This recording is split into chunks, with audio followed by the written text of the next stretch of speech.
मुस्कुराइए, मुस्कुराने से स्वास्थ्य अच्छा रहता है और खूबसूरती में 4 चाँद लग जाती है। तो चलिए, मैं इसी मुस्कुराहट के साथ अपनी वाणी को शुरू करती हूँ और आप सभी को नमस्कार। सभी बड़े को सभी सभी को मैं हाथ जोड़ के नमस्कार करती हूँ और चलिए इसी के साथ में एक आज का विषय है शिक्षा, जो कि सबसे मूलभूत विषय है। शिक्षा से हमारे भीतर मजबूती आती है और एक स्वामी विवेकानंद का एक महत्वपूर्ण स्लोगन है, उठो जागो और लक्ष्य की प्राप्ति तक रुको मत। उठो जागो और लक्ष्य की प्राप्ति तक रुको मत। कितना अच्छा स्लोगन है ना। तो शिक्षा के विषय पे एक बात हम रखते हैं कि आज बहुत तेजी से ये विषय वायरल हो रहा है। लोग चर्चा भी कर रहे हैं टीवी पे, न्यूज़ चैनल पे या फिर मीडिया एक बहुत बड़ा प्लेटफ़ॉर्म है तो उसपे कि सरकारी स्कूल किस स्कूल में अपने बच्चे को भेजें। सरकारी स्कूल में, प्राइवेट स्कूल में और कौन-सी गवर्नमेंट है। अभी जो गवर्नमेंट फिलहाल की भी चल रही है, योगी गवर्नमेंट, यूपी में है हम और मोदी गवर्नमेंट केंद्र सरकार में है। तो सभी लोग कह रहे हैं कि शिक्षा को उन्होंने दरकिनार कर दिया है। उन्होंने शिक्षा को दरकिनार नहीं किया हुआ है। वो तो गवर्नमेंट का काम तो मूलभूत सुविधाएँ प्रदान करना है ना। वो आपको शिक्षित कैसे बना सकते हैं? वो तो सिर्फ़ सुविधाएँ आपको प्रदान करेंगे और शिक्षित बनाने में या शिक्षा को आगे बढ़ाने में 2 लोग का अहम योगदान है। वो 2 लोग कौन हैं? समाज और अध्यापक। अब कहेंगे समाज कैसे ज़िम्मेदार है? अध्यापक तो देखिए अगर एक अध्यापक अच्छा मिल जाए, तो वो व्यक्ति का जीवन बदल देता है, ये तो आपने बहुत अच्छे से सुना है। और समाज का ऐसे हम योगदान है कि हम इसीलिए ये बात आज उठा रहे हैं कि हम जिस समाज में रहते हैं, हमारी बहुत बड़ी दायित्व बनती है कि हम समय-समय पे कुछ अपने सुझाव, कुछ अपने विचार टीचर को, स्कूलों को भेजते रहें। ताकि उसमें कुछ बदलाव करने हों या कुछ परिवर्तन करना हो, तो उससे भी एक बड़ा सुधार शिक्षा में आएगा।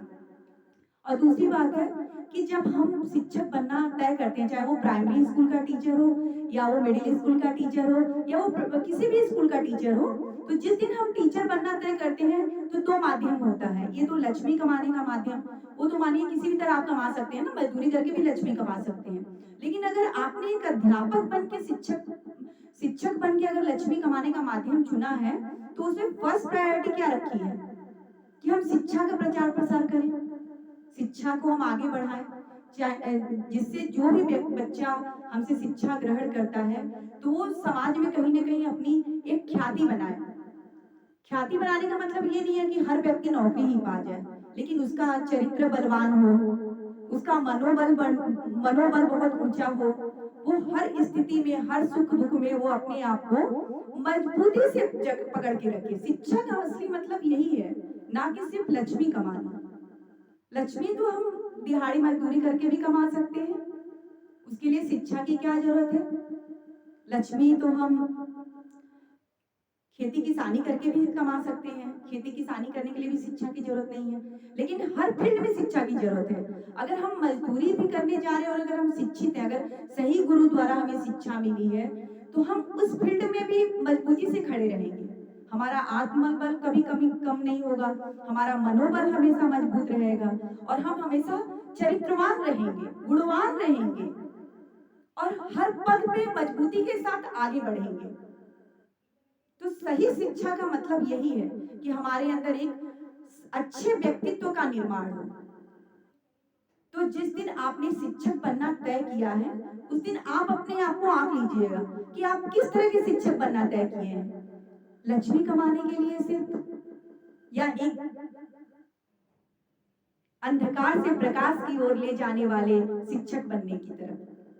हाँ, और दूसरी बात ये रही दोस्तों, आज एक बहुत तेज़ी से ये मुद्दा भी उठ रहा है कि सरकारी स्कूल का टीचर क्यों नहीं अपने बच्चे को सरकारी स्कूल में पढ़ाता है? बिल्कुल सही बात है।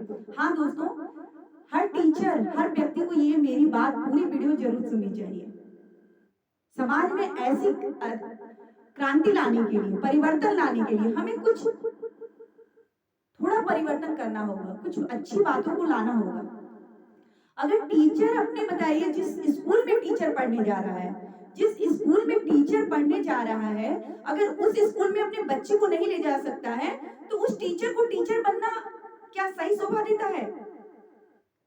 हम किसी के देखिए किसी के मनों पे हम आघात नहीं करना चाहते हैं, किसी के मनों पे आघात नहीं। अगर मेरी बातों से अगर किसी को आघात पहुंचा हो तो आप प्लीज मुझे क्षमा करिएगा, लेकिन एकदम सच बात है। आप कहीं अगर जब आप शांति से बैठे तो आप जरूर ये बात सोचिएगा कि अगर हम टीचर बने, हम खुद टीचर हैं, अगर मानिए अगर हम अपने बच्चे को उस स्कूल में पढ़ाना अगर हमें नहीं अच्छा लगता है, तो फिर बताइए हम कैसे टीचर बने? कि जहां हम अपने बच्चे को नहीं पढ़ा सकते हैं, जब हम अपने बच्चे को पढ़ाने से नहीं संतुष्ट हैं, तो हम और बच्चे को क्या पढ़ाएंगे? तो आप जहां भी हो अपने साथ अपने बच्चे को पढ़ाइए, एक बार करके देखिए ये काम। आपका बच्चा भी बहुत आगे जाएगा और बहुत मजबूत बनेगा।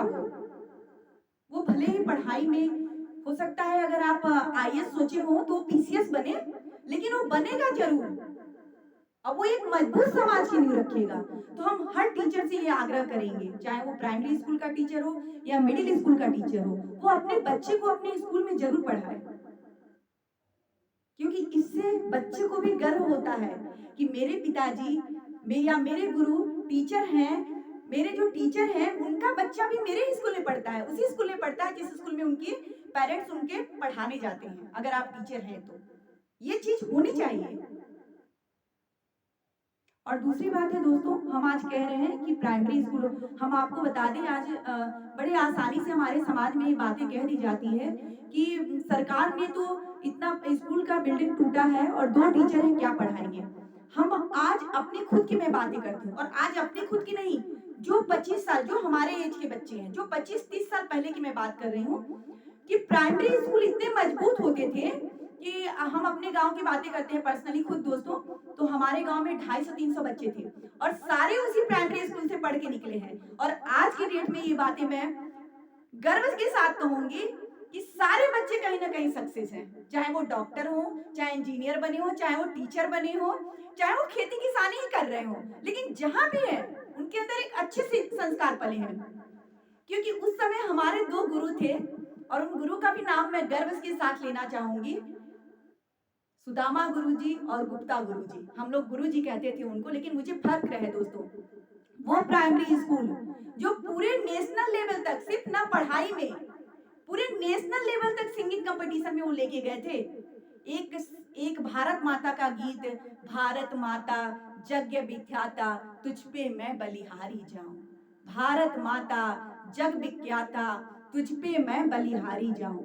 इतना सुंदर सा गीत और पूरे ऑल नेशनल लेवल तक उसकी ख्याति फैली थी। और वो एक छोटे से गांव जहां चंदौली क्षेत्र में, चंदौली जिले से लगभग 10 किलोमीटर अंदर में वो गांव है, 10-12 किलोमीटर अंदर में, और वहां से वो ख्याति फैलते फैलते उन्होंने इतनी मेहनत हम बच्चों पे की थी कि बच्चे सेलेक्ट होके नेशनल लेवल तक गए थे। और आज हम कहते हैं कि बच्चों को म्यूजिक सिखाई वो प्राइमरी स्कूल के टीचर, जो टीचर उनको शायद उन्होंने कहीं से खुद भी शिक्षा नहीं ली थी, लेकिन उन्होंने हर बच्चे को हारमोनियम सिखाना और कांगो बांगो और ढोलक सिखाना उन्होंने सिखाई थी।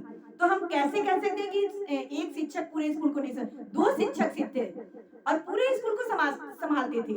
और हर बच्चे का मैथ्स इतना स्ट्रांग होता था कि कहने का हाल नहीं, मतलब टेबल तो ऐसे मुजबानी याद होते थे सेकंड के बच्चों को कि आज 10th के बच्चों को ना याद होते अच्छे से टेबल। और दूसरी बात है कि स्पोर्ट्स में आज हम कहते हैं कि डम्बल झाल पता नहीं क्या क्या चीजें हम शायद अब भूल रहे हैं, लेकिन वो इतने आगे तक ले गए थे, अंताक्षरी के हमको नेशनल सॉन्ग याद करवाए थे। तो वो शिक्षक चाहते थे कि हम बच्चों को बनाएं, इसलिए उन्होंने बनाया। तो हम आज के शिक्षक से ये प्रार्थना करेंगे कि आप जिस जगह पे हैं वहीं आप अपना 100% दीजिए, समाज अपने आप आगे बढ़ने लगेगा। और गवर्नमेंट जितना सपोर्ट कर रही है उतना बहुत सफिशिएंट है, वो आज हमारी हर फील्ड में सपोर्ट कर रही है। इसलिए किसी पे गवर्नमेंट पे उंगली ना उठा के हर व्यक्ति अपने आप को भी उस गवर्नमेंट के साथ कदम के कदम मिला के चलने की कोशिश करे, तो हमारा समाज दिन दूना और रात चौगुना आगे बढ़ेगा। और शिक्षा के क्षेत्र में और स्वास्थ्य के क्षेत्र में और खेल के क्षेत्र में हर क्षेत्र में वो दिन दूना रात चौगुना आगे बढ़ता जाएगा। चलिए दोस्तों, यहीं पे हम अपनी वाणी को समाप्त करते हैं। और एक शिक्षक ऐसा होना चाहिए जो हमें ज्ञान से, अंधकार से प्रकाश की तरफ प्रकाशित करे। धन्यवाद। आप सभी को बहुत बहुत धन्यवाद।